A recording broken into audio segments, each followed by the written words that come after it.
नाज़रीन, प्रोग्राम रुपया पैसा में आपको खुशामदीद कहते हैं। मैं हूं अली नासिर। कोई एक काम तो यार पूरा कर लिया करो। मैं खुद हैरान रह जाता हूं कि आप करना क्या चाह रहे हो।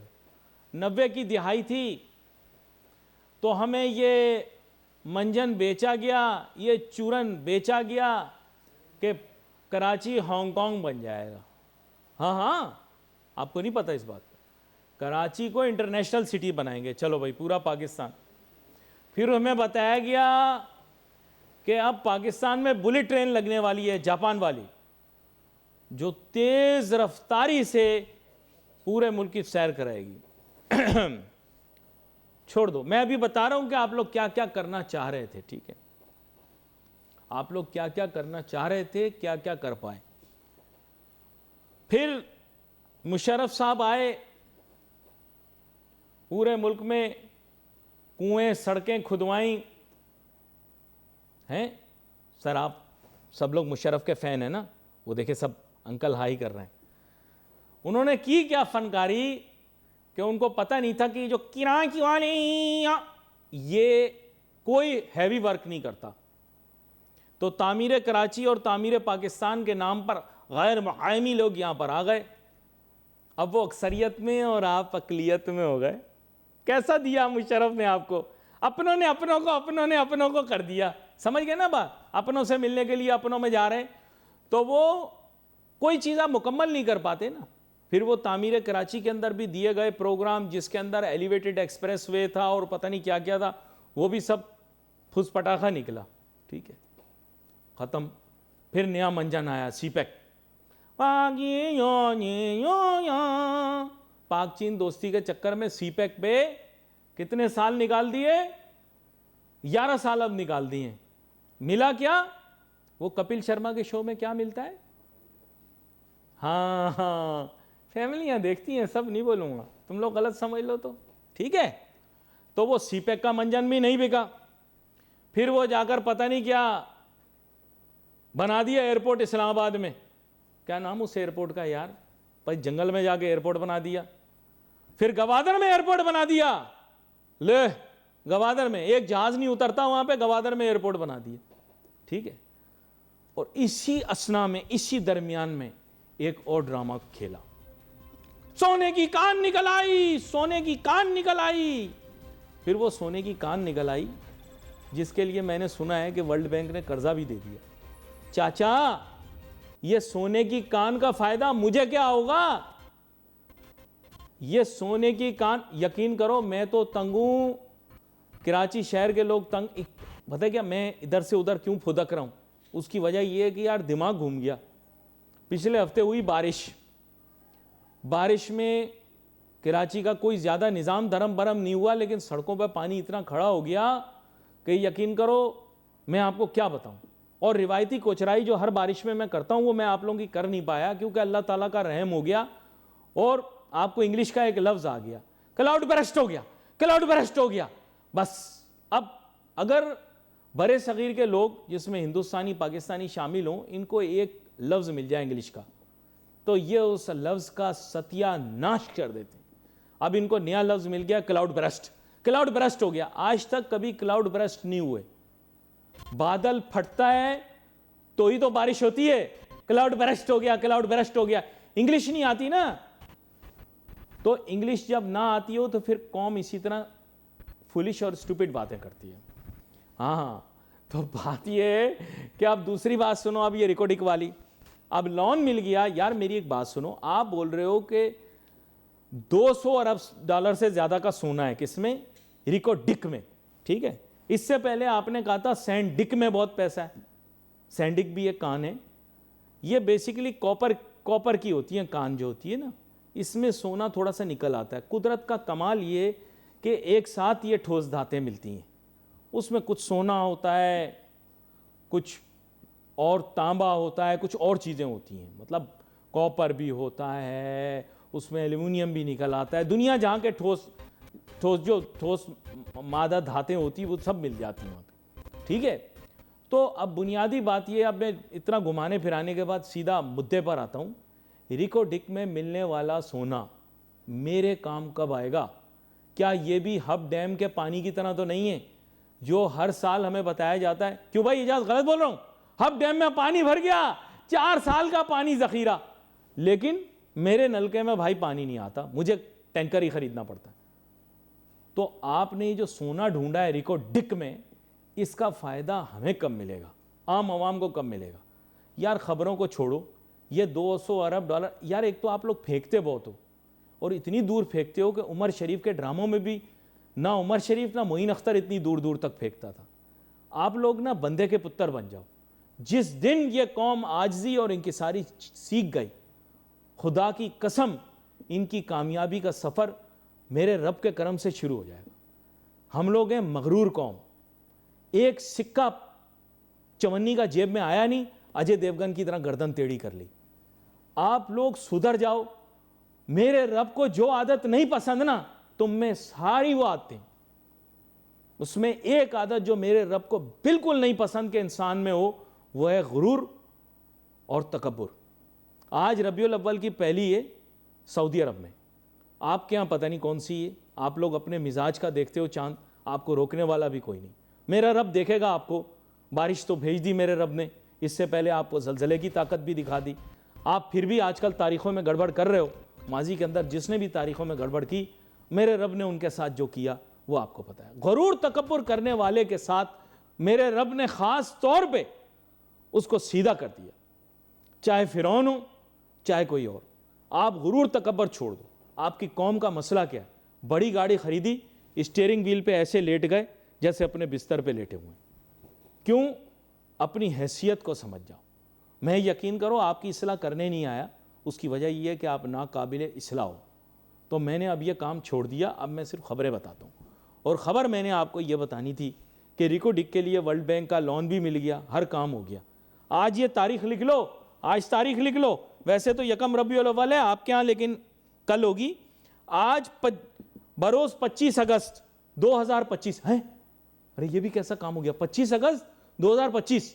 आज तारीख लिख लो अपने पास। आज की तारीख है, अली नासिर का बयान है। फ़ारूक अफजल साहब अब हमें ज्वाइन कर रहे हैं, जो कि बैनुल अक़वामी मईशत पर बड़ी गहरी निगाह रखते हैं और इकनॉमिक डिप्लोमेसी का एक थिंक टैंक भी चलाते हैं। वेलकम करता हूँ आपको शो में फ़ारूक अफजल साहब। मैंने तारुफ थोड़ा बदला है आपका, बुनियादी बात पे, क्योंकि इकनॉमिक डिप्लोमेसी पे बात हो रही। और आपको पता होगा कि हमारे डिप्टी वज़ीर आज़म जनाब इसहाक़ डार साहब तशरीफ़ लेकर गए थे बांग्लादेश, और मेरे ख्याल वहाँ पर मुलाकातें हुई, डॉक्टर यूनुस साहब से भी मुलाकात हुई, बड़ा अच्छा रहा ये। और इसके साथ साथ मैं नाजरीन बांग्लादेश की बात कर रहा हूँ, लेकिन एक चीज़ मैं भूल ना जाऊँ। जनाब महातिर मोहम्मद साहब जो कि मलेशिया के साबिक़ वज़ीर आज़म रहे, 100 साल के वो हो चुके हैं जी, और उनको उनकी सालगिरह मुबारक कहना भूल गया था। अब तो खैर it is long over due, लेकिन मैंने कहा कि प्रोग्राम के तवस्सुत से, क्योंकि उनके मुतालिक मैंने बहुत बात की है प्रोग्रामों में, तो उनको भी मुबारकबाद पेश कर देते हैं। और यहाँ पर मैं डॉक्टर यूनुस की तरफ भी आऊँगा कि अगर महातिर मोहम्मद जो थे वो रीजन के एक बहुत आउटस्टैंडिंग लीडर थे, तो उनके साथ साथ आज डॉक्टर यूनुस साहब भी जो हैं, जो कि नोबल लॉरिएट हैं और इस वक्त मुंतज़म आला हैं बांग्लादेश के, तो आप समझें कि ये दोनों बहुत प्रोलिफिक पर्सनैलिटीज़ हैं। यस, और ये भी उसी मेयार के शख्स, मैं इनको ऐसा समझता हूँ। फ़ारूक अफजल साहब से भी मैं राय लूँगा, क्योंकि मेरे ख्याल से डॉक्टर मोहम्मद यूनुस साहब जो हैं ये भी उसी आला पाए के लीडर हैं। जी शुरू कीजिए जनाब। जी, बिस्मिल्लाहिर्रहमानिर्रहीम। बहुत शुक्रिया अली भाई। आपने दोनों जो शख्सियात हैं जिनके आपने नाम लिए, बहुत ही मोतबर और काबिल एहतराम शख्सियात हैं।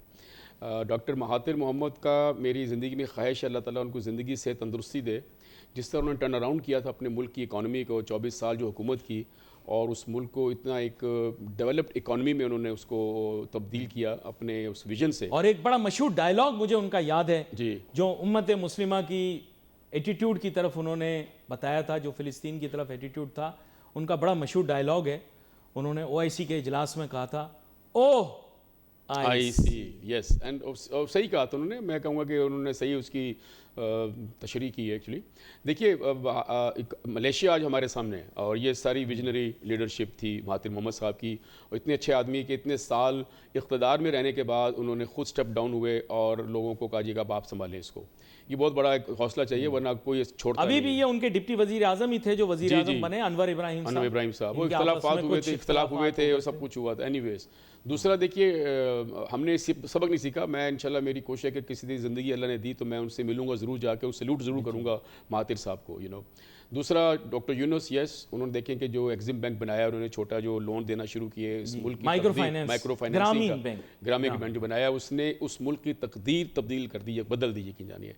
और लोगों ने वो लोन लेके, मुख्तसर छोटे लोन लेके, आप देखें कि जो SMEs को प्रमोट किया इन्होंने, वो शायद ही किसी का इतना कंट्रीब्यूशन होगा जिसकी वजह से नोबेल इनाम ही मिला इनको। नहीं, एक्सक्यूज मी, अब मैं आपको थोड़े थोड़े लुक में देता रहूँगा। आपको पता है जब से मामलात वाक़यात बिगड़े हैं, अब हुकूमत पे तनकीद हो सकती है, अब उनके माशी मामलात पे भी तनकीद हो सकती है, नए सूबे भी बन सकते हैं और वज़ीरों के रिश्तेदार भी गायब हो सकते हैं। अब हालात बदल रहे हैं। आप सुनिएगा मेरी बात, ये उन्होंने माइक्रो फाइनेंस बैंक बनाए, आपने भी तो ये माइक्रो फाइनेंस बैंक बना दिए रेवड़ियों की तरह, बहुत सारे माइक्रो फाइनेंस बांट दिया आपने। तो ये माइक्रो फाइनेंस बैंक पाकिस्तान में वो क्यों नहीं कर सके जो ग्रामीण बैंक ने बांग्लादेश में कर दिया? ऐसी सवाल है मेरा। देखिए नीयत का बहुत बड़ा फुकदान होता है उसमें। आपने किस नीयत से बनाया, और उन्होंने प्राइवेटली जो चलाया, जिस तरह लोगों को मेरिट पे जो पैसे दिए, लोगों ने काम किए, लोगों ने लौटाए। हमारे यहाँ प्राइवेट अदारे ऐसे हैं जो कि ये काम कर भी रहे हैं, ठीक है ना। लेकिन जब गवर्नमेंट इसमें इन्वॉल्व होती है तो फिर गवर्नमेंट में अल्हम्दुलिल्लाह करप्शन का वो एलिमेंट ना हो, ये मुमकिन नहीं है।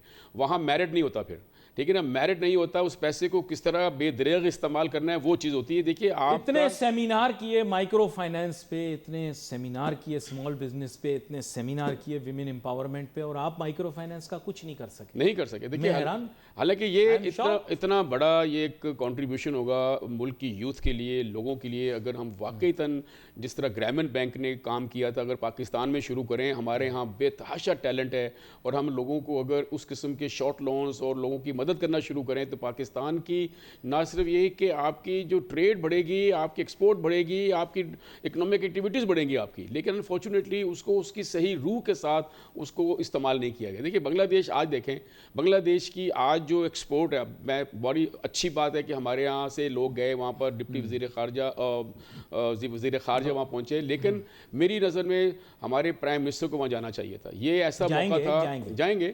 लेकिन चीज़ देखिए, बांग्लादेश के साथ जो हमारे रवाबित हैं, ना सिर्फ ये कि हमारे उनके साथ रूहानी वबाबत हैं, हम इकट्ठे थे, हम एक मुल्क थे, वो मशरक़ी पाकिस्तान था, मगरबी पाकिस्तान है। लेकिन चीज़ क्या है कि हमने उस पोटेंशियल को दोबारा हमने बेसिकली कैपिटलाइज नहीं किया। बांग्लादेश की आज एक्सपोर्ट देखें, उनका इस वक्त $52 बिलियन की उनकी एक्सपोर्ट है इस वक्त तकरीबन, ठीक है, जिसमें $47 बिलियन सिर्फ गारमेंट्स की एक्सपोर्ट है, टेक्सटाइल की एक्सपोर्ट है उनकी। $18 बिलियन का वो इंपोर्ट करते हैं टेक्सटाइल्स, ठीक है, गारमेंट्स, फैब्रिक्स, यार्न्स, कॉटन, उसको कन्वर्ट करके $47 बिलियन की वो एक्सपोर्ट करते हैं टेक्सटाइल्स की। Pakistan used to be 4th largest cotton producing country, अब 7th पे आ गया है। तुफ है हमारे ऊपर कि हमारी एक्सपोर्ट आज भी टेक्सटाइल की जो है ना $17-18 बिलियन की, आज भी इतना होने के बावजूद कि हम कॉटन हमारे पास है, यान हमारे पास है, सब कुछ हमारे पास है, लेकिन क्या नहीं है, एक तो नीयत नहीं है, एक विलिंगनेस नहीं है हमारे यहाँ वैसे ही इंडस्ट्रियलाइज पॉलिसी। देखिए मैं 2000 नहीं, पोटेंशियल देखिए, एबिलिटीज देखिए, मैं कैपेबल नहीं है। देखिए 2015 में मैं है ही नहीं, दम ही नहीं है। अली भाई 2015 में मैं बांग्लादेश में था। आपकी बिजनेस कम्युनिटी में दम नहीं है, आप हुकूमत के ऊपर सारा बोझ डालते हैं। देखें आप फिर वो मेरी आपसे के लोग भाग जाते हैं, पुर्तगाल में जाके इन्वेस्टमेंट्स कर रहे हैं। देखें आप पुर्तगाल में पैसे लेके जा रहे हैं आपके बिजनेस कम्युनिटी, मेरा जो आपसे वो कोई और लेके जा रहे हैं। माजरत मैं गलती से बयान वजीर, मेरा जो आपसे इख्तलाफ हमेशा ये रहा है, गवर्नमेंट का और प्राइवेट सेक्टर का जो एक कोलैबोरेशन वो नहीं है। गवर्नमेंट पॉलिसीज बनाए, अगर प्राइवेट सेक्टर काम ना करे तो फिर आप बताइए काम नहीं हो रहा। टेक्सटाइल मिले सियासतदानों की हैं सर, आप देखें, टेक्सटाइल मिले सियासतदानों की हैं, शुगर मिले सियासतदानों की हैं, और क्या क्या सियासतदानों का है, सब रियल एस्टेट का बिजनेस आज सियासतदानों का है, नहीं नहीं, देखें आप अगर आज कंड्यूसिव एनवायरनमेंट दें इंफ्रास्ट्रक्चर बनाने के लिए, इन्वेस्टमेंट्स के लिए, टेक्सटाइल के लिए, एक एग्रेसिव किस्म, देखिए मेरी बात सुने, बड़ी सिंपल सी बात है, हमारे यहाँ टेक्सटाइल पॉलिसी बनती है, ट्रेड पॉलिसीज बनती हैं। 2013 में टेक्सटाइल पॉलिसी, आप बिजनेस क्लब से मैं और आप उसमें हमने बात भी की थी, 3 साल टेक्सटाइल पॉलिसी पे कोई काम नहीं हुआ था। हमें नहीं पता था कि कौन इम्प्लीमेंटर हैं, कौन अकाउंटेबल कौन लोग हैं। वो जो पॉलिसी खुर्रम साहब ने उस जमाने में दी थी टेक्सटाइल पॉलिसी, एक रत्ती भर उस पर काम नहीं हुआ। आप देखें, आपके टेक्सटाइल की सबसे बड़ी, क्या आपके मुल्क की सबसे बड़ी ताजिर की जो तंजीम थी, उसके सरबराह को हमने वजीर बनाए रखा। कितने अरसे वजीर बनाया उसने, मुल्क की प्राइवेटाइजेशन पॉलिसी भी बनाई, उसने मुल्क की कमर्शियल और कॉमर्स की पॉलिसी भी बनाई। आपने इतना लॉन्ग टेनोर दिया केयर टेकर गवर्नमेंट को, leader of the business community को हमने वजीर बनाया। उन्होंने क्या दिया? अच्छा, अब सर बुरा ना मानिएगा, हमने साबिक जो गवर्नर स्टेट बैंक हैं उनको, खातून को भी वजीर बनाया। वो जो हजरत थे, जो आदमी थे, उनको भी वजीर बनाया। कारकर्दगी निल बटा निल। नहीं, तो आप प्लीज गवर्नमेंट को ब्लेम नहीं करें। नहीं, देखिए, हमने टेक्नोक्रेट और बिजनेसमैन को वजीर मुशीर बनाया, रिजल्ट निल। अच्छा, पॉलिसी कौन बनाता है? आप मुझे बताएं, पॉलिसी कौन बनाता है? पॉलिसी गवर्नमेंट बनाती है। गवर्नमेंट कौन सी गवर्नमेंट? ब्यूरोक्रेट्स बनाते हैं। देखिए मेरी बात सुन, देखें जब आपकी रेड टेप होगी ना, अगर उनकी विलिंगनेस नहीं है तो वो ऐसी चीजें बताएंगे। अगर आपको वजीर बना दिया जाए, मुझे बना दिया जाए कि सर आप ये करेंगे तो यूं हो जाएगा, ये करेंगे तो यूं हो जाएगा, इस तरह नहीं करें, आप इस तरह करें। अपने कारोबार सारे चमक रहे हैं। नहीं, ऐसा नहीं, अपने काम सारे करवा लिए, देखिए अपनी सारी अलॉटमेंटें करवा ली, अपने सारे उल्लू सीधे करवा लिए बिजनेस कम्युनिटी। हम देखें, हम जब कलेक्टिव क्रिप्टो के काम आधी रात को हो रहे हैं, आपका 37 से 37 भी अभी तक अटका हुआ है। देखें बात ये, आप अपोलोजेटिक आप हो रहे हैं। देखें शुरू में आप लोग शेर बन रहे थे, टैक्स के ऊपर छोड़ेंगे नहीं, हड़ताल कर देंगे, तोड़ देंगे गिलास, तोड़ देंगे दीवारें, छोड़ेंगे नहीं किसी को। फिर बाद में माफिया मांग रहे हैं। नहीं देखिए मेरी सर बात छोड़ दें सर। नहीं देखिए मेरी बात, कोई गड़बड़ है, मुझे नहीं, कुछ तो गड़बड़ है, पता लगाओ, कुछ तो गड़बड़ है। आप रूट कॉज पे नहीं जा रहे। बात ये है कि मेरा सवाल ये है कि 37A 37B ऐसी क्लॉसेस लाई क्यों गई, ये बताया जाए। कोई भी काम करवाया जा सकता है। नहीं, मुझे आप ये बताएं कि ऐसी बिजनेस कम्युनिटी को, बिजनेस कुछ नहीं देखें, बिजनेस कुछ एक साल की सारा काम करवा लिया। बिजनेस कुछ पॉलिसीज, ट्रेड कुछ पॉलिसीज, टैक्स कुछ पॉलिसीज क्यों बनाई जाती हैं? मेरा सवाल ये है सर। बिजनेसमैन पॉलिसी बनाने के बजाय सूबे बनाने की बात कर रहा है। नहीं, आप मुझे बताएं, बिजनेसमैन का काम इकोनॉमिक पॉलिसी बनाना है, टेक्सटाइल पॉलिसी बनाना है, बिजनेस पॉलिसी बनाना है, ईज ऑफ डूइंग बिजनेस पे वर्क करना है। आपकी बिजनेस कम्युनिटी बयानात दे रही है। आप मुझे बताएं, सूबे बनाओ। कितने लोग हैं सर ब्यूरोक्रेसी में, ऐसे कितने लोग हैं उनकी कमेटियों में बिजनेसमैन जो कि बिजनेस की पॉलिसी बनाते हैं? बताइए, कोई भी नहीं है वहां। वो पॉलिसी बनाते हैं, BSc होता है, नहीं वही पॉलिसी बनाते हैं हजरत। गवर्नमेंट जो है ना पॉलिसी बनाएगी, इंप्लीमेंट कराएगी, बिजनेसमैन उसको फॉलो करेगा, काम करेगा। ऐसा नहीं होता है। साबिक सीनियर नायब सदर को इस वक्त एक MNA बनाया हुआ अपने इलाके के। आप बताएं कि मैं आपको टाइट कॉर्नर पे नहीं रखना चाह रहा, क्योंकि मेरे ताल्लुकात ज्यादा बिगड़ेंगे, आपके कम बिगड़ेंगे। लेकिन मैं आपको फारूक अफजल साहब एक बात बता दूं, मैं आपसे इख्तिलाफ नहीं कर रहा, मैं सिर्फ ये कह रहा हूं कि इन लोगों ने भी अपना किरदार अदा नहीं किया। बुरा ना, देखिए हर जगह अच्छे बुरे लोग होते हैं, लेकिन देखिए बिजनेसमैन की वजह से, देखिए आपको बिजनेस की वजह से सारे टैक्सेस मिल रहे हैं। अगर बिजनेसमैन टैक्स ना दे तो ये मुल्क चल सकता है? आपके जितने लल्ले तल्ले हैं बिजनेसमैन पूरी कर रहा है, ठीक है। मेरा एक सवाल आपसे ये है कि ये जो ब्यूरोक्रेट्स होते हैं, ये जो आपकी पुलिस है या दूसरे टैक्स के लोग हैं, इनको तनख्वाहें कहाँ से जाती हैं? बताइए, कौन देता है टैक्स इनको? पैसे कौन देते हैं, तनख्वाहें इनको? ये हमारे सर्वेंट हैं या हम देते हैं ना? मेरे टैक्स देते हैं ना पैसे इनको। वो जो प्रिटेंड करता है, जो पॉलिटिकल आदमी जो होता है या ब्यूरोक्रेट होते हैं, they pretend if we are their servant, जिस तरह बिहेव करते हैं वो लोगों के साथ। हमने वो 14 करोड़ की गाड़ियों में घूमेगा, वो 6 करोड़ की गाड़ियां लेगा, तो उसका तो दिमाग खराब होगा ना। हमारे पैसों से वो इसी गाड़ियां लेके कैसे घूम सकता है? उसका दिमाग कैसे खराब होता है? आप लोगों ने दी सर, FBR को मैं वही अर्ज कर रहा हूं, रुकवा दी थी। हमारा जो कल्चर, हमने रुकवा दी थी, आपने दी। आपने देखिए जो इस वक्त कल्चर है ना, वो ये सियासतदानों की तरफ इशारा कर रहा हूं। आप इस वक्त ये है कि बिजनेसमैनों को दबाया जाए, ट्रेड के लोगों को दबाया जाए, इनको निचोड़ा जाए, इनको यहाँ से भगा दिया जाए। देखिए बात ये है कि जब आप इस किस्म की पॉलिसीज लेकर आएंगे कि जो बिजनेसमैन है वो काम ही ना कर सके तो वो क्या करेगा बताइए। आप जो पुर्तगाल की बातें कर रहे हैं, कहीं और की बात, अभी तो बहुत सारे लोग जाएंगे यहाँ से, क्योंकि अभी भी ये सीधे नहीं हो रहे, गवर्नमेंट वैसी पॉलिसी नहीं, अब नहीं तो लेके आ रही। बिजनेस कम्युनिटी का इशू ना आईपीपी है, देखिए, बिजनेस सब है। कम्युनिटी का ना इशू टैक्स है। अब बिजनेस कम्युनिटी ने कह दिया है कि सूबे बनेंगे। नहीं, सूबे क्यों कोई बनेंगे? बोल रहा है 32 दांत होते हैं मुंह में, 32 सूबे बनेंगे। कोई बोल रहा है कि 20 बनेंगे, कोई बोल रहा है इतने बनेंगे, कोई बोल रहा है इसलिए कि जब मसाइल हल नहीं होते, जब पावर्स मुर्तकिज कर दी जाती हैं, सेंट्रलाइज हो जाती हैं, तो मसाइल हल नहीं होते। जब आप डिसेंट्रलाइजेशन करेंगे, लेकिन सूबे जो बनाने का जो कॉन्सेप्ट है वो एडमिनिस्ट्रेटिव पॉइंट ऑफ व्यू से होना चाहिए, ना कि वज़ीर आला बनाने के लिए, एमपीएस बनाने के लिए। अगर इस किस्म के सूबे बनेंगे तो ये मुल्क मजीद खराब होगा। बताऊं आपको मैं, अगर आप 12 सूबे बना दें या 18, अगर वही निज़ाम रखेंगे आप जो अभी है, पार्लिमानी निज़ाम कि एक वज़ीर आला होगा, एक गवर्नर होगा, वो वज़ीर होंगे, उसमें फिर एमपीएस और फलाना, तो ये निज़ाम चेंज नहीं होगा। उस सूबे बनाने का कोई फायदा नहीं है। चले फिर मैं दोबारा से आपको बांग्लादेश लेकर आता हूं। देखिए, बांग्लादेश आपको कहीं और ले गया था। देखिए मेरी बात सुनिए, बांग्लादेश इस वक्त हमारा पाकिस्तान की जो बायलैटरल ट्रेड है इट्स लेस देन $1 बिलियन है, ठीक है। हमारा तकरीबन 840 बिलियन इसकी तफसील आपसे लेता हूं जी। मैं कुछ फोकस करने की कोशिश करूंगा, लेकिन to be very frank I will get swayed. Problem ये है कि is Bangladesh a success story? Economically, yes. Politically, unfortunately, it's as big as a mess as we are.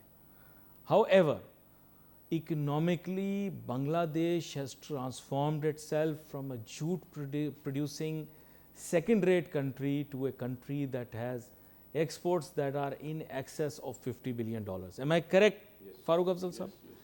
That means, unfortunately, and has been progressively increasing its exports. ये भी एक fact है। ऐसा ही है। Whereas Pakistan has not achieved the threshold of $35 billion. Am I correct? Yes. We have not achieved that Not threshold. 35, we were not yet. Not yet. We are near it. We are near it. 31, 32 sir, वो not near actually. और कितने साल हो गए। आप देखिए, एक चीज़ देखिए कि मैं आपको वक्त से पहले बताने की कोशिश कर रहा था कि मैं 2015 में ढाका में था, तो हसीना वाजिद ने अपनी एक मीटिंग बुलाई कि एक्सपोर्ट को बढ़ाने की तमाम एसोसिएशन को बुलाया अपने प्राइम मिनिस्टर हाउस में, और उसने तमाम सेक्रेटरीज को बैठाया हुआ था जो कंसर्न थे। एप्टमाप था, उनका ब्रेगमा था, उनके सब लोग थे। उसने कहा जी कि मुझे 2025 में $55 बिलियन एक्सपोर्ट चाहिए। उस वक्त इनकी 37 बिलियन थी, समथिंग 36। तो आप मुझे बताइए आपको क्या चाहिए तो आपको दिया जाए। उन्होंने अपने भी तजावीज़ दी। ट्रस्ट मी, अगले दिन मैं अखबार में पढ़ रहा था, 9 घंटे मीटिंग चली है वो। उसने उसी वक्त SROs इशू करवाए हैं। बोला प्रॉमिस करो, बोला यस। हमारे यहाँ तो जो मीटिंग्स होती हैं वो सुना किसी को नहीं जाता, नशिस्तन गुफ्तन बर्खास्तन, और फिर भूल जाके क्या फैसिलिटी दें। आज देखें $52.5 बिलियन की एक्सपोर्ट है। कॉटन प्रोड्यूस नहीं करता, ठीक है। आप ये देखें कि उस मुल्क का आप एक्सपोर्ट का लेवल तो देखें सर, आप कहाँ पहुंचा है वो। देखिए वहाँ एक कौम है वो, तो क्यों वो एक कौम है। आपने प्रोग्राम के शुरू में आपने एक प्रोग्राम में शुरू में कहा कि हम मगरूर एक कौम है। सर हम कौम नहीं है, पहली बात तो अपना हम मगरूर अवाम है। मेरे रब को नहीं पसंद, ये पसंद नहीं, तकब्बुर पसंद नहीं है। हम अवाम जरूर हैं, कौम नहीं है। कौम जो बनती है ना अली भाई, वो बनती है जुबान के साथ। हमने पाकिस्तान को कभी कौम बनाने का सोचा ही नहीं, पाकिस्तान को कभी नेवर, ये किसी ने इस काम नहीं किया। देखिए चीज क्या है कि बांग्लादेश सेक्टर पे फोकस करते। देखिए टेक्सटाइल आप लोगों की नहीं एक्सक्यूज मी, आप लोगों की भी एक मीटिंग हुई, पिछली हुकूमत में भी हुई, उससे पिछली हुकूमत में भी हुई। सारे स्टेक होल्डर्स को बुलाया शहबाज शरीफ साहब ने, सबकी बात सुनी। अच्छा, कोई अमल हुआ? 9 घंटे नहीं। आप देखें सर, आप मेरी टेक्सटाइल नहीं कुछ नहीं होता सर। बिजली, मेरी बात सुनिए, ये तो वो वाली बात है, मुझसे अब मुंह न खुलवाएं, छोड़े इस बात को। देखें पाकिस्तान का इस वक्त जो रेट है इलेक्ट्रिसिटी का, आपको पता है पावर रेट क्या है? 16 सेंट है। बांग्लादेश में क्या है? 6.5 सेंट है। इंडिया में क्या है? 4.5 सेंट है। वियतनाम में क्या है? 8 सेंट है। हमारी टेक्सटाइल जो है ना, वो देखिए इलेक्ट्रिक जो है ना, पावर इंटेंसिव इंडस्ट्री है। मेरा रॉ मटेरियल मेन पावर है, मेरी मशीनें बड़ी बड़ी चलती हैं। मैं जब तक मेरा जो रेट है आप कम करो, हम उनको मुतालबा कर रहे हैं कि भाई इसको 9 सेंट पे लेके आ जाओ, सिंगल डिजिट पे कर दो, अल्लाह का वास्ता है। नहीं हुआ आज तक सर। ये IPP खुश करने में लगे रहे, और जब आप वो फैसिलिटी नहीं दे रहे तो मुझसे एक्सपेक्ट ना करें मैं कॉटन बढ़ाऊं, अपनी एक्सपोर्ट बढ़ाऊं। IPP के पीछे जिनका हाथ है वो भी इस मुल्क के बिजनेसमैन ही, सर बिजनेसमैन तो हैं, बाद में आए ना, लेकिन टेक्सटाइल के जायंट्स। इसका मतलब क्या है, किसने मौका टेक्सटाइल दिया के उनको? giants नहीं, हैं, किसने business मौका के दिया? giants। सर ये देखिए, ये पॉलिसी बनाई गई ना किसी की वजह से, किसी ने बनाई ना पॉलिसी, ये किसी के हिस्से होंगे ना उसमें। बात यह कि करप्शन जब होती है सारे काम हो जाते हैं। अली भाई देखिए, हमें वो अगर फैसिलिटीज दी जाएं जो कि इस वक्त हमारे कंपिटिटर कंट्रीज में हैं, हम जब पॉलिसी बनाते हैं हम ये नहीं देखते कि मेरे जो बराबर जो मुसाबकत जिसके साथ है वहां ऐसी क्या पॉलिसीज हैं कि एक्सपोर्ट बढ़ रही है, कि मैं उसको कैसे काउंटर करूं? हमारे वो नहीं बनती पॉलिसी। आप अब काफी पीछे हो गए। अब आप बांग्लादेश के साथ अपना कंपैरिजन करने के बजाय आप कंबोडिया के साथ करें। बिल्कुल कंबोडिया में, बिल्कुल कंबोडिया भी तो, आपसे ज्यादा टॉप जा सर रहा है। आप तो वियतनाम से भी नहीं कर सकते जिसके इस वक्त 295 बिलियन डॉलर की एक्सपोर्ट है। सर आज से 15 साल पहले क्या एक्सपोर्ट थी? 30 बिलियन। आज कहां पहुंचे हैं वो मुल्क? ठीक है, ये होती है विलिंगनेस काम करने की। देखिए लोग, देखिए आप फैसिलिटेट करेंगे ना, आप एनवायरनमेंट देंगे वैसा कंड्यूसिव एनवायरनमेंट बिजनेस का, इन्वेस्टमेंट का, तो लोग काम करेंगे। अली भाई हमारे यहाँ ये होता है कि निचोड़ो कैसे, टैक्स कैसे बढ़ाना है, इनके लल्ले तल्ले कैसे पूरे करने हैं। देखिए वहां के अभी तो बांग्लादेश सक्सेस स्टोरी को ले लेते हैं ना। आपने कहा कि उन्होंने ऐसा बांग्लादेश में देखिए 1979 में जब उनके ज़ियाउर रहमान आया था, उसने उस वक्त लोन देना शुरू किया। उसने वर्ल्ड बैंक, IMF से नहीं बल्कि एशियन वर्ल्ड में से बैंक लिया, 1% 1.25% पे लिया, लोगों को पैसे दिए कि जी आप 3 साल गारमेंट इंडस्ट्री लगाएं और फिर हमें कमा के दें बाद में। उन्होंने जो कॉन्सेप्ट दिया था वो मैंने कई दफ़ा जिक्र किया यहाँ पर। उन्होंने क्या किया, जो इंटरनेशनल मार्केटर्स थे यूएसए में, यूरोप में 5 बंदे हायर किए, उनको बोला मेरे मुल्क की मार्केटिंग करो आप, ठीक है। और उन्होंने 200 मशीनों का, 300 मशीनों के यूनिट लगाना शुरू किए, 100 मशीनों के, लोगों को पैसे दिए। के हस्बैंड ने जी उन्होंने शुरू किया आगाज इसका, और फिर जनरल इरशाद ने आके उसको मजीद बढ़ाया, खत्म नहीं किया उस चीज को। वो 11-10 साल हुकूमत में रहा। आज देखिए बांग्लादेश की जो मैं कहता हूँ गारमेंट इंडस्ट्री जो पनपी है, वो ज़ियाउर रहमान का लगाया हुआ पौधा था, और उसके बाद फिर इरशाद ने किया अपने कौम के लिए, लोगों के लिए।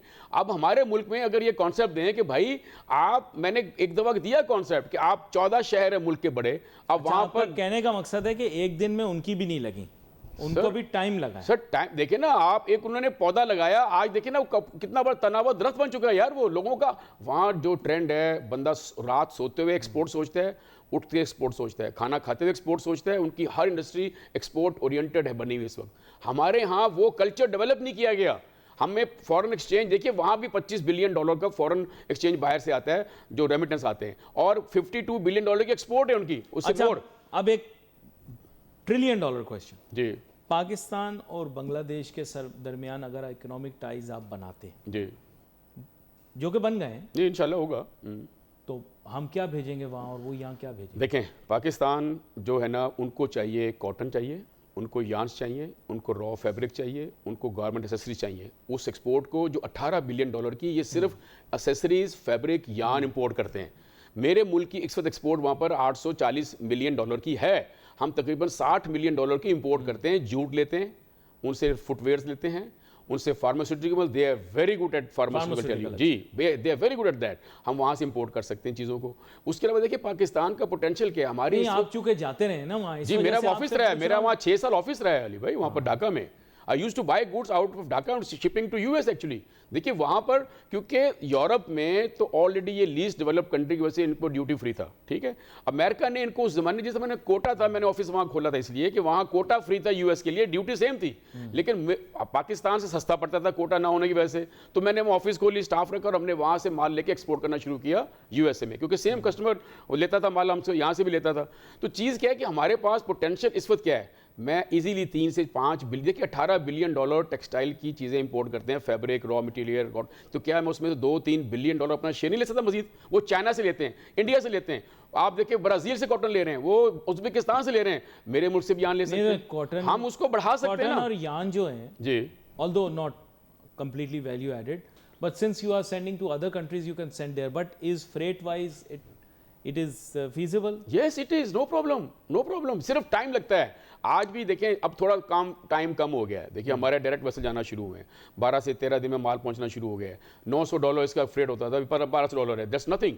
पहले हमारा महीना टाइम लगता था वहाँ माल पहुँचने में। इंडिया के साथ उनकी क्यों अच्छी चीज़, क्योंकि कलकत्ता का बॉर्डर साथ लगता है, बाई ट्रक आ गया, छोटी छोटी क्वान्टिटीज आना शुरू हो गई, कोई मसला नहीं है, राइट। पाकिस्तान के साथ जहरी बात है, उनको एलसी खोलनी पड़ेगी, उनको इंतजार करना पड़ेगा, लेकिन ये साइकिल बन सकता है। अच्छा, लेकिन मैं एक सजेशन तो ये देना चाहता हूँ कि एक तो MFN स्टेटस मेरे ख्याल से if not already there we should. Number 2 I think that अगर हमने कायद के पाकिस्तान को दोबारा से इस्टेब्लिश करना है, तो आई थिंक कायद का पाकिस्तान जो 14 अगस्त 1947 को बना, यस, तो I think they should have complete tax free access to Pakistan, Pakistan should have complete tax free access to. Sir visa free हो, टैक्स वीज़ा फ्री फ्री हो, होना चाहिए। आप जो है FTA साइन करें आपस में, हर चीज़ आना जाने हो, जिस तरह एक मुल्क एक शहर से दूसरे शहर चीज़ जा रही है, treated like that way, you know, हमें उनका एक्सपीरियंस लेना है गारमेंट्स का। इंग्लैंड की तरह इसको ट्रीट किया जाए।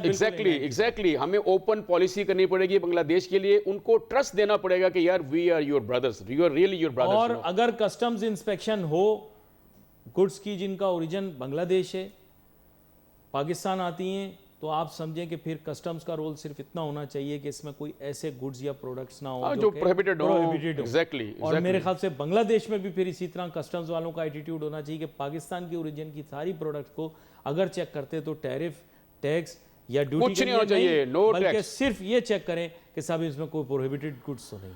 आप देखिएगा अगर ये चीज़ें हो गई, मेरा ये visa free, suggestion। Tax free, हर चीज़ यानी कोई ड्यूटी नहीं, कोई कुछ नहीं, आप देखेंगे कि दोनों मुल्क मिलके बेतहाशा तरक्की करेंगे। हम एक दूसरे को बहुत बड़ी सपोर्ट कर सकते हैं। अब यकीन जाने हम उनसे सीखने की उसमें आ गए हैं कि गारमेंट्स के एक्सपोर्ट को कैसे बढ़ाना है हमको, हम किस तरह करें, दोनों मुल्क मिल के एक कलेक्टिव अपनी सोच बनाएं और अपनी पॉलिसीज बनाएं और उस पर काम करें। मैं समझता हूँ बहुत बड़ा पोटेंशियल है बांग्लादेश के साथ काम करने का, बहुत बड़ा। आए नाजरीन, ये अज़्म करते हैं कि जो कायद का पाकिस्तान 14 अगस्त 1947 को बना था, हमारी उम्मीद है कि तवक्को है कि जितना नज़दीक उस विजन से, उस कॉन्सेप्ट के हम आ सकें, हम वहाँ आएँ जिसमें पाकिस्तान और बांग्लादेश एक मुल्क थे।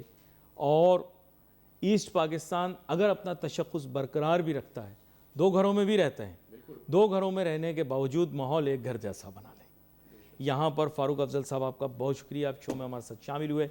We wait for messages on Facebook. Ali Nasir, हमारी टीम को इजाज़त दीजिए। अल्लाह हाफ़िज़।